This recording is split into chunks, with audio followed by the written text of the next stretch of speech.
آج آپ بندگی کریں، خدا خود آپ کا انتخاب کرے گا۔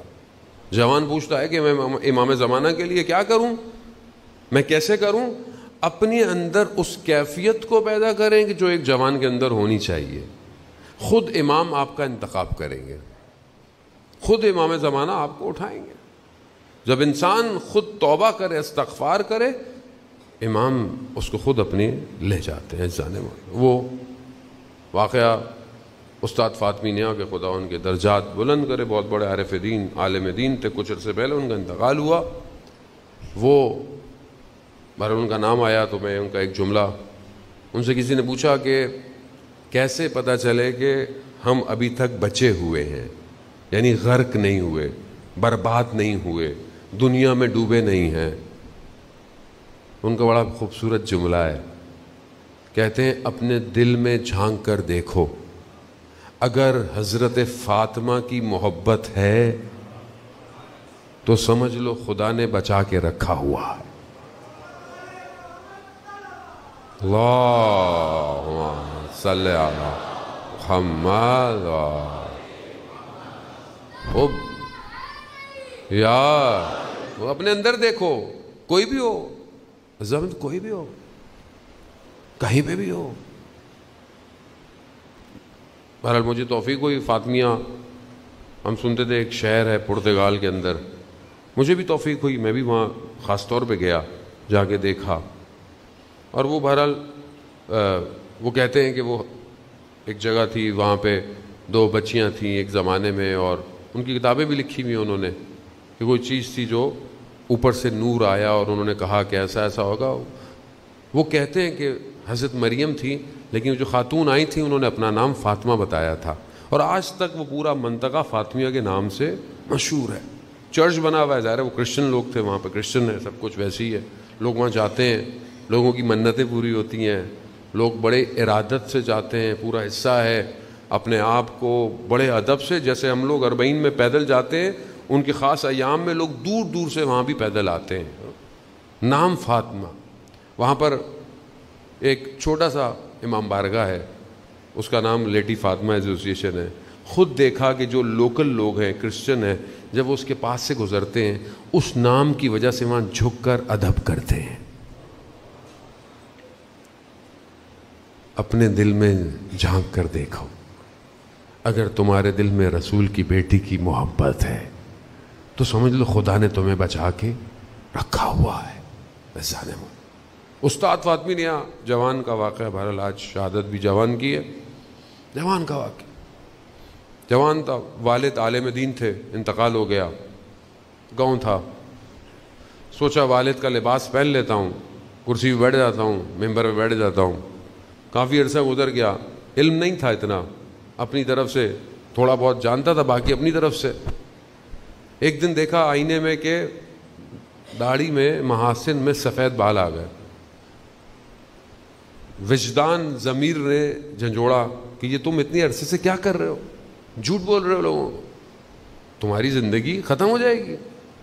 شرمندگی ہوئی، توبہ کی خدا کی بارگاہ، ممبر میں آیا، کہا لوگوں سے کہ اتنے عرصے سے جو میں آپ کو بتا رہا تھا، میں اپنی طرف سے، مجھے معاف کر دیں۔ لوگ تھے، انہوں نے معاف کیا کرنا، انہوں نے مارا بیچارے کو، مار تھوڑا کپڑے وپڑے پاڑ کے گاؤں سے باہر نکال۔ بیچارہ اسی حالت میں شہر پہنچا، وہاں پہ ایک بزرگ ہستی سے ملاقات ہوئی، کہا کہ کیوں پریشان ہو؟ کہا ایسا ایسا۔ تو کہا علم حاصل کیوں نہیں کر لیتے، پڑھ کیوں نہیں لیتے؟ کہا کہ میں کس کے پاس جاؤں، کہاں جاؤں؟ کہا فلانے مدرسے میں جاؤ، وہاں فلانا استاد ہے، اس سے کہو کہ تمہیں پڑھائے۔ یہ وہاں گئے، استاد بڑے استاد تھے، ان کے پاس وقت ہی نہیں تھا، ٹائم نہیں تھا، جگہ نہیں تھی، کچھ بھی نہیں تھا۔ تو انہوں نے کہا کہ میرے پاس تو نہیں ہے وقت۔ واپس مایوسی کی حالت میں پھر وہی بزرگ ملے، نورانی چہرہ، کہا کیا ہوا؟ کہا ٹائم نہیں۔ کہا ان سے کہو کہ فلانے نماز سے پہلے آپ کے پاس وقت ہے، اور فلانا حجرہ اس کی چابی کہ وہ خالی ہوتا ہے۔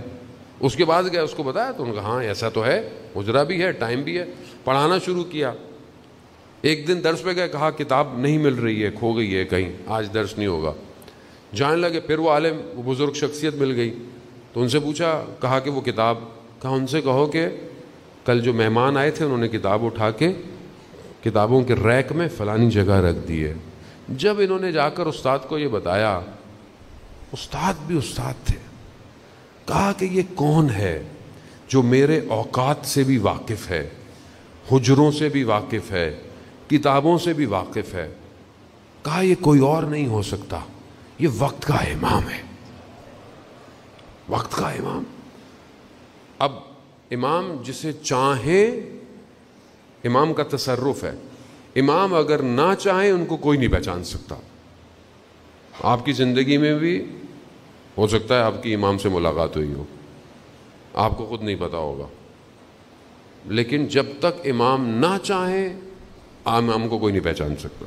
اکثر جو ملاقاتیں کتابیں معتبر کتابیں، تو میں ظاہر ہے میں بعض لوگ کہتے ہیں کہ معتبر کتابیں، استاد فاطمی نے کہا، اس آیت اللہ شمس الدین نے بھی اس کو بیان کیا، بہت معتبر کتابوں سے پڑھا کریں، ایسے نہیں پڑھیں گے ایسی کتابیں ایسی ہوں نا۔ اکثر ملاقاتیں ایسی ہیں کہ جب وہ چلے گئے تو لوگوں کو احساس ہوا کہ یہ امام تھے۔ ہر کسی کو نہیں اس قابل ہوتا۔ آیت اللہ قاضی طباطبائی کے ایک شاگرد تھے، ہم بہت بڑے شاگرد تھے، انہوں نے اپنے استاد سے وظیفہ مانگا تھا کہ میں امام کی زیارت کروں، اور وظیفے کو مسجد سہلہ میں کیا، لیکن جیسے ہی امام کا نور آیا وہاں سے امام کے آگے ہاتھ چھوڑ دیے انہوں نے، کہا مولا میں ظرفیت نہیں رکھتا کہ آپ کو دیکھ پاؤں، آسان نہیں ہے یہ۔ خلاصہ انہوں نے کیا کیا کہ شاگرد کو کہا کہ جب اب تمہاری ان سے ملاقات ہو تو ان کو میرا سلام دینا، اور ان سے کہنا کبھی ہمیں بھی زیارت کروا دے۔ ایسے ہی ہوا، انہوں نے اسے کہا، انہوں نے کہا کہ جب ہوگی ضرورت تو ہم کر لیں گے، لیکن ہم آپ سے راضی ہیں۔ عزیزان مولا، ساری محنت اس لیے کہ امام راضی ہو۔ اس کے بعد وہ جوان کہتا ہے کہ پھر دوبارہ میری ملاقات کبھی اس شخص سے نہیں ہوئی۔ اپنے آپ کو اس قابل کریں۔ ایک جوان تھا، اس نے توبہ کی، امام نے اس کی مدد کی آگے۔ امام ابھی بھی موجود ہے، نہ سنی ہے، نہ شیعہ ہے، نہ کوئی عیسائی ہے، نہ کوئی کرسچن، امام ہے کائنات کا۔ اب کوئی امام کو پہچانے نہ پہچانے وہ اس کا مسئلہ ہے، امام امام ہے۔ امام کے وجود کی وجہ سے کائنات میں یہ ساری رونق ہے۔ وہ الگ بات ہے کہ سب کے مذاہب فرقوں کے اندر چیزیں تھوڑی تھوڑی مختلف ہیں، لیکن شخص ایک ہی ہے، موعود ایک ہی ہے جس کا وعدہ کیا گیا، ایک ہی شخص ہے۔ اصل کربلا کا وارث بھی وہی ہے۔ زہرت نائیہ میں جس طرح امام نے سلام کیا ہے بالکل ویسے ہی ہے جیسے امام کربلا میں موجود ہے۔ عزاداران محترم،